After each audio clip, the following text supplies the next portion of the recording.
শুধু ভোট চাওয়ার অপরাধে একজন পর্দাসীন মায়ের পেটে লাথি দিয়েছে। ঘরে ঘরে ফ্যামিলি কার্ড মায়েদের হাতে, কি দরদ মায়েদের। একদিকে মায়েদের হাতে ফ্যামিলি কার্ড, আর একদিকে মায়েদের গায়ে নিজের হাত। হুঙ্কার দিয়ে ক্ষমতার কোনো খবর নাই, মনে হয় যেন এখনই ক্ষমতার দাপটে অস্থির। হুঙ্কার দিয়ে কেউ কেউ বলছেন পর্দানসীন কোনো মেয়ে যদি ভোট চাইতে কোথাও ক্যাম্পেইন করতে আসে তার কাপড় খুলে দেওয়া। লজ্জা! এগুলা কুলাঙ্গার। এগুলা কি কোনো মায়ের গর্ভ থেকে জন্ম নেয় নাই? যদি জন্ম নিয়ে থাকে তাহলে কেমনে বলে একজন মায়ের গা থেকে টান দিয়ে কাপড় খুলে দিবা?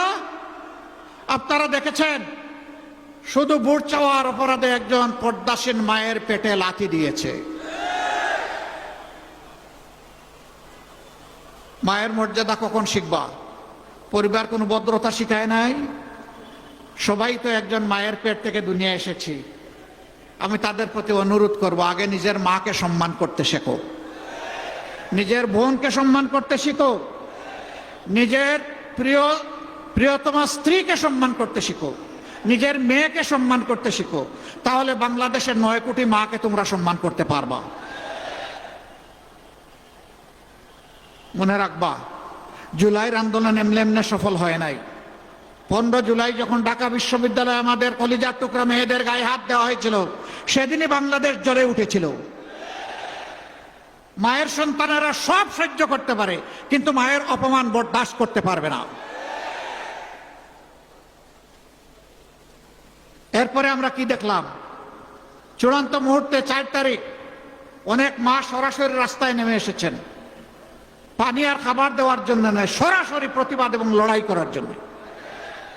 একজন মা এই উত্তরার রাজপথে 10 মাসের সন্তান তুলে নিয়ে চলে এসেছেন। আমার সাংবাদিক বন্ধুটি প্রশ্ন করেছে, মা আপনি সাংঘাতিক কাজ করলেন। তিনি বললেন, আমি কি করলাম? যে অবুঝ শিশু বুকে নিয়ে আপনি এখানে এসেছেন কেন? মুহুর্মুহু গুলি, একের পর এক লাশ পড়ছে, আপনি কেন এখানে এসেছেন? তিনি বললেন, আমি কি জন্য এসেছি জানতে চান?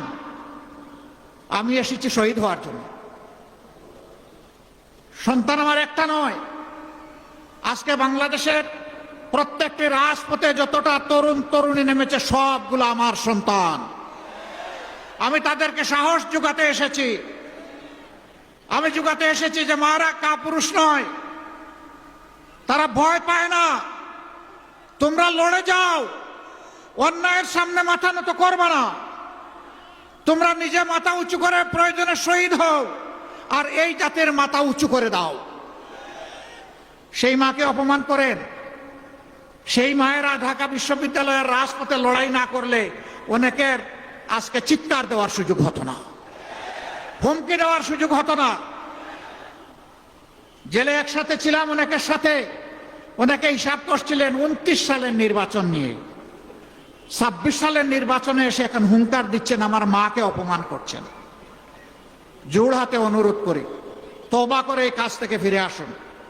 মায়েদের কাছে ক্ষমা চান প্রকাশ্যে, আল্লাহর কাছে ক্ষমা চান। আল্লাহ চাইলে ক্ষমা করে দিবেন, মারা চাইলেও তারা ক্ষমা করে দেবেন।